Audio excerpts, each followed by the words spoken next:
Assalamualaikum warahmatullahi wabarakatuh. Sebelumnya izin memperkenalkan diri, nama saya Muhammad Arido Pratama dengan PM 2215061055.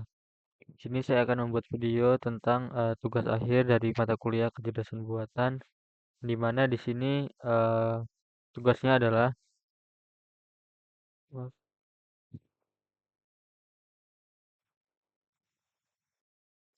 yang pertama itu ada dua bagian tugasnya. Yang pertama itu adalah eh, bagian satu itu penerapan algoritma apa yang kita gunakan.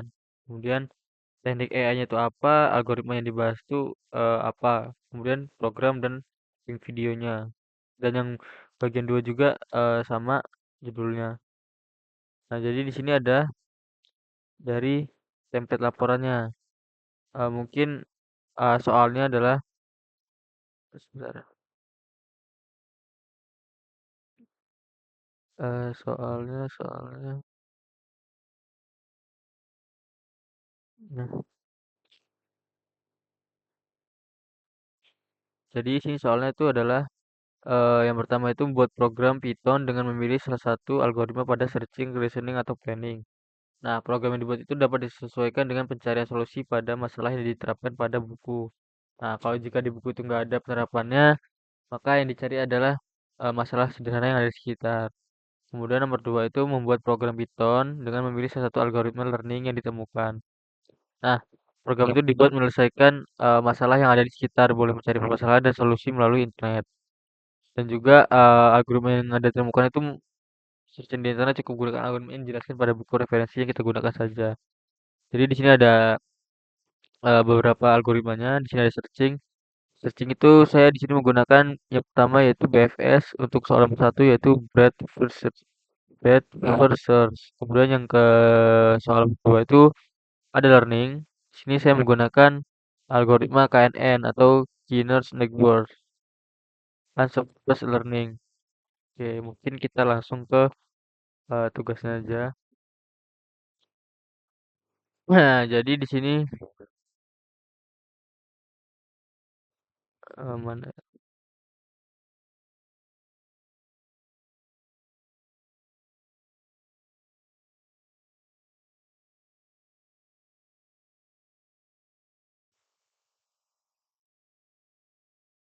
sebentar.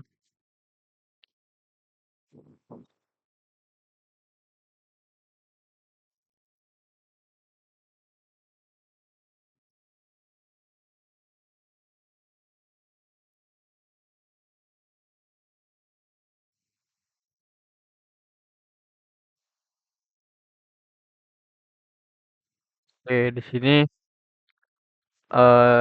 adalah tugasnya. Sebentar.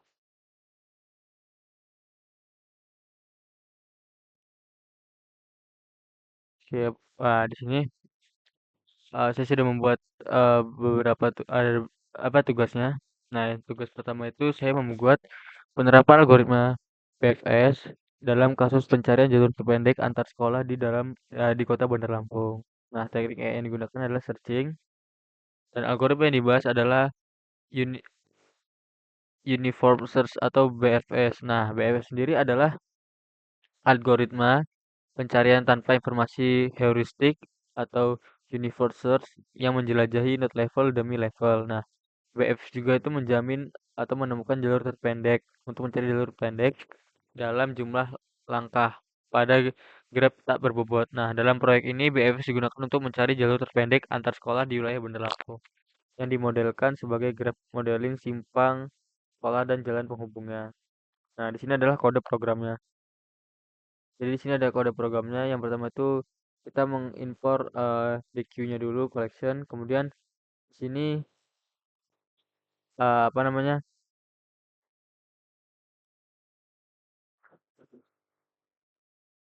Sebentar.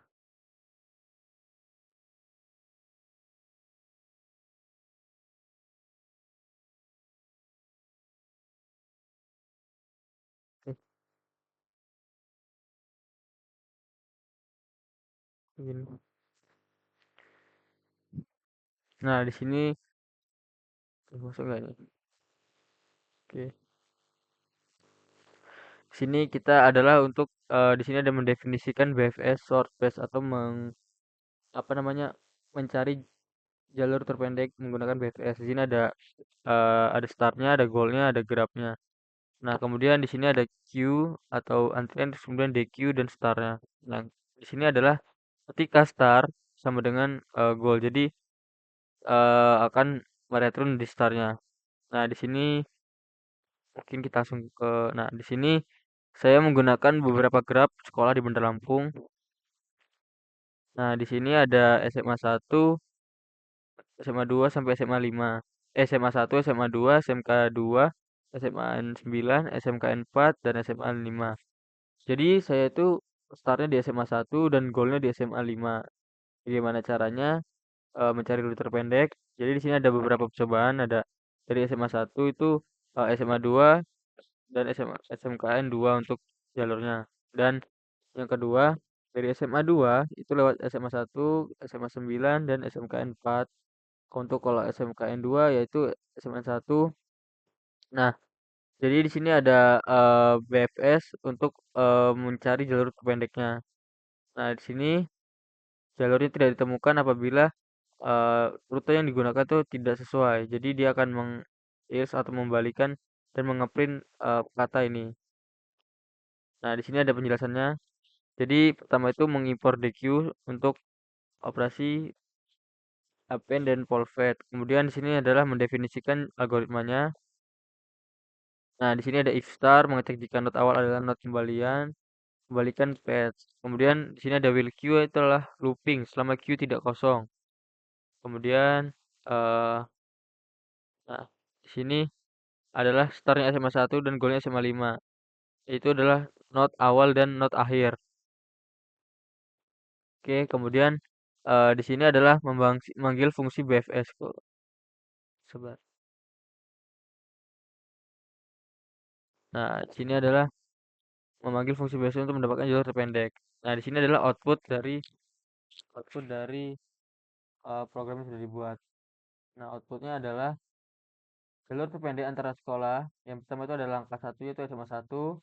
Dari SMA 1, kedua ke SMA 2, langkah 2-nya, langkah 3-nya ke SMKN 4, dan langkah 4-nya adalah terakhir di goalnya SMAN 5. Jadi jalurnya itu dari SMA 1 ke SMA 2, kemudian ke SMKN 4, kemudian baru ke SMAN 5 atau goal stage-nya. Nah, di sini adalah kemungkinan jalur lainnya. Coba. Nah, kemungkinan ini adalah jalur terpendeknya, yaitu tadi. Kemudian ada jalur buntu yaitu SMN 1 ke SMKN 2 itu langsung buntu dia. Kemudian ada SMN 1 ke SMN 2 langsung ke SMN 9. Nah, itu juga buntu. Nah, sini kode yang dijalankan itu grafik yang telah diberikan dan not awal adalah tujuannya SMA 5. Nah, ini di sini sudah saya post juga di GitHub. Kemudian kita lanjut ke soal yang nomor 2.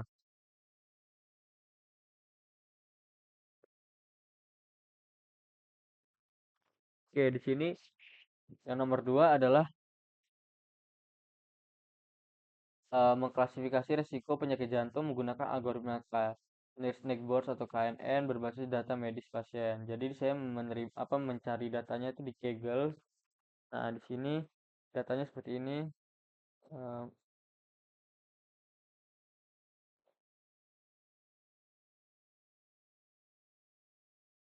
Bentar, coba muncul.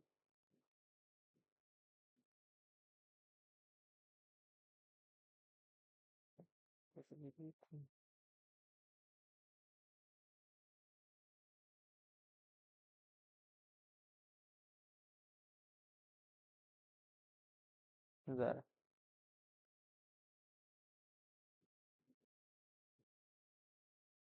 Eh, di sini saya menggunakan ini. Buka. Sebentar.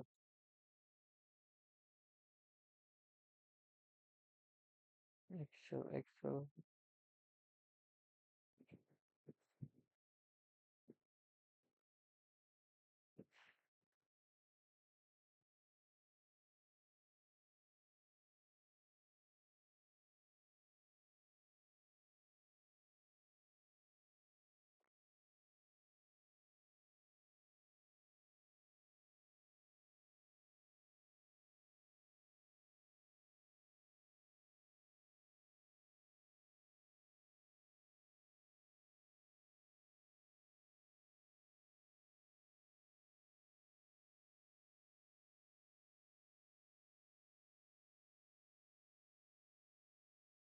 Nah, di sini muncul ya datanya. Data yang saya terima dari Kaggle sini ada banyak bener ada beberapa data, jumlahnya banyak. Sini ada itu ada kolom age atau umur, seks itu jenis kelaminnya. Jadi di sini tadi saya sudah buat eh, tabel ininya untuk memudahkan membaca datanya.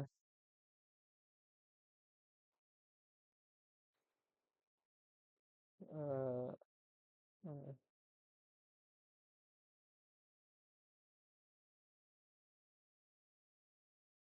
nah, di sini saya sudah buat.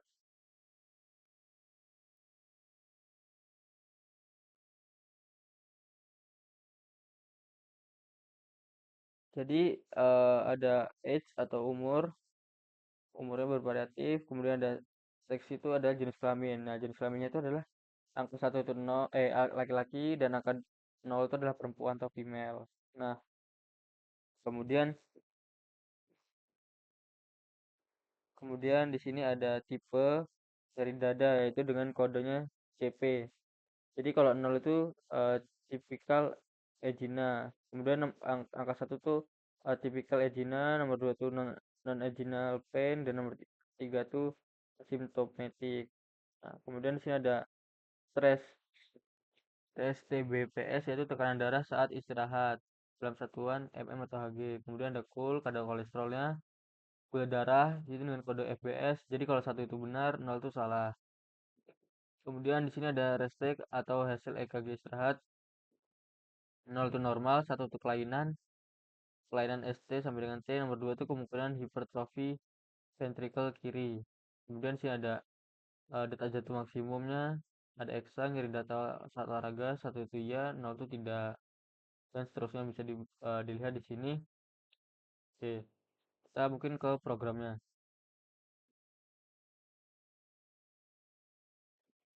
Eh,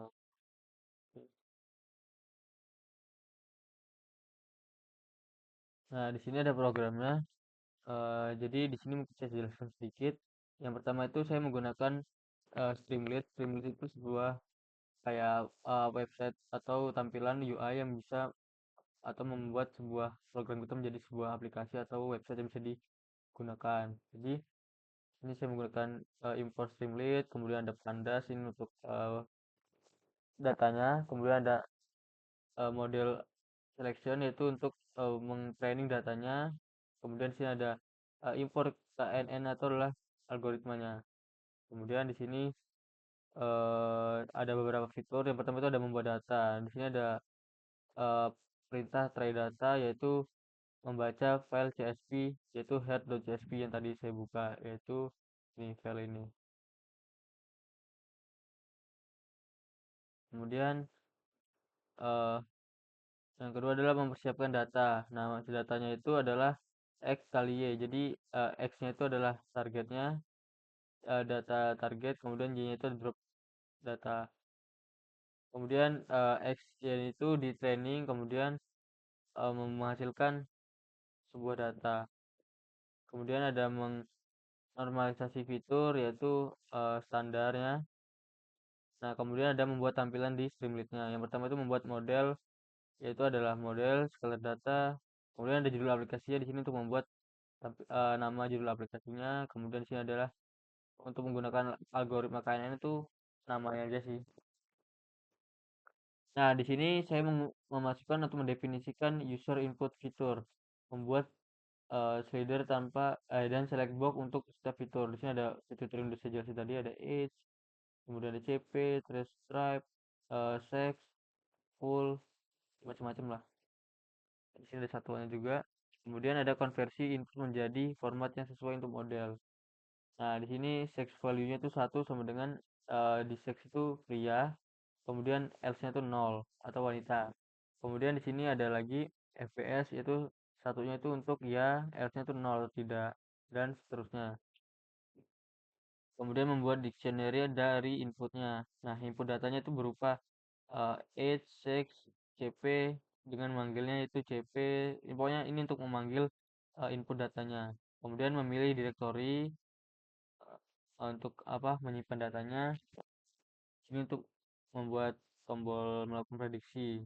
Nah, jadi Di sini ada normalisasi input user menggunakan scalar yang sudah dilatih. Nah, di sini adalah outputnya itu kita bisa mengklasifikasi itu resiko terkena penyakit jantung itu rendah atau tinggi dengan mengatur dari umurnya tadi atau yang lain-lain. Nah, mungkin kita langsung ke aplikasinya. Maafnya apa?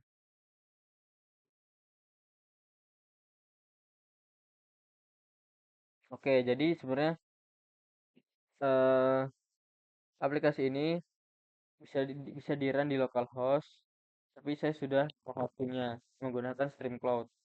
Jadi di sini saya buka streamnya, Streamlit-nya. Nah, di sini sudah terbuka dari Streamlit-nya.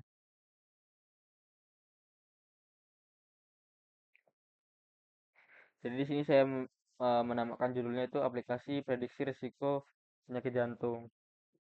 Jadi di sini kita tuh di kiri ini ada menu. Kita bisa menginputkan usianya itu dari umur 20 sampai 80 tahun. Jenis kelaminnya apa, pria atau wanita. Bisa milih kita di sini pria atau wanita. Misalnya kita pria di sini. Kemudian tipe nyeri datanya itu 0 sampai 3. Tadi di tabel itu tipe nyeri data itu 0 tuh tipikal angina, pokoknya.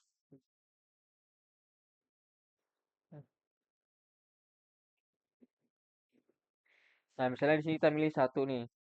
Kemudian tekanan darahnya itu dari 90 sampai 200. Misalnya kita pilih tekanan darahnya 118, 119 nih.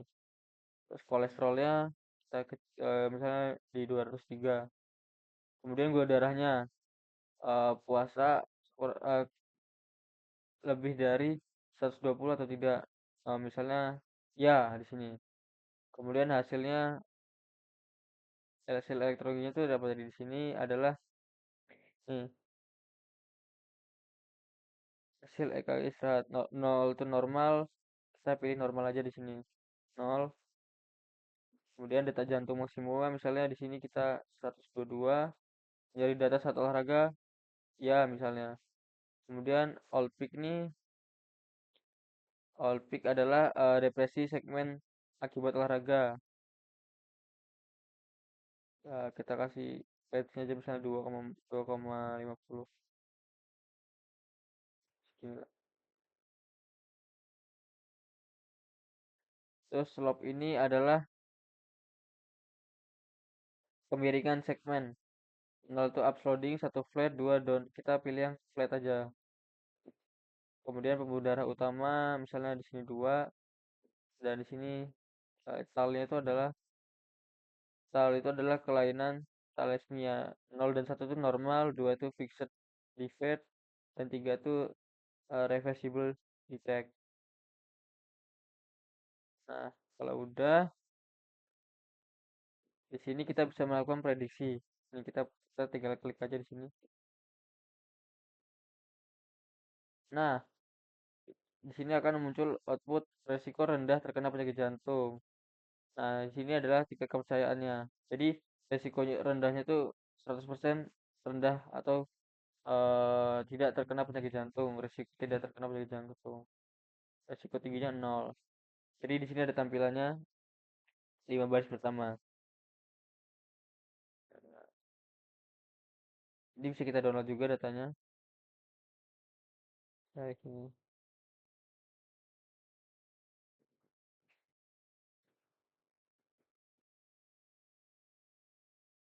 Nah, ini adalah bentukan datanya. Misalnya di sini kita bisa berubah tekanan darahnya tinggi, misalnya kolesterol tinggi, misalnya prediksi masih bagus di sini. Kemudian misalnya kita rubah-rubah agar apa ya? Di sini masih di sini berubah nih. Resiko rendahnya itu 80%, resiko tingginya 20%. Kemudian misalnya kita umurnya tuain, kolesterolnya misalnya tinggi.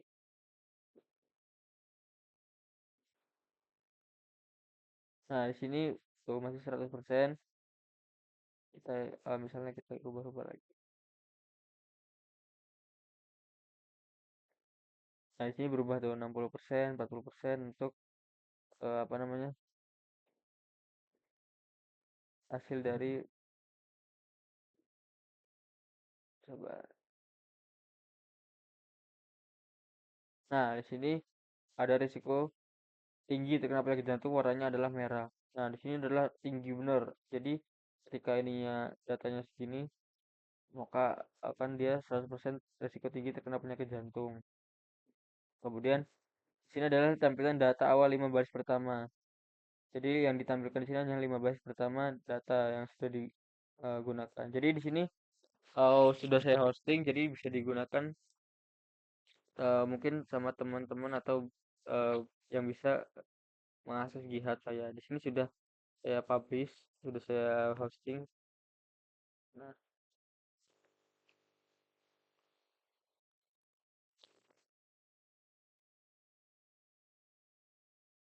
Nah, mungkin sekian yang dapat saya sampaikan. Kurang lebih saya mohon maaf. Saya akhiri wabillahi taufiq wal hidayah. Wassalamualaikum warahmatullahi wabarakatuh.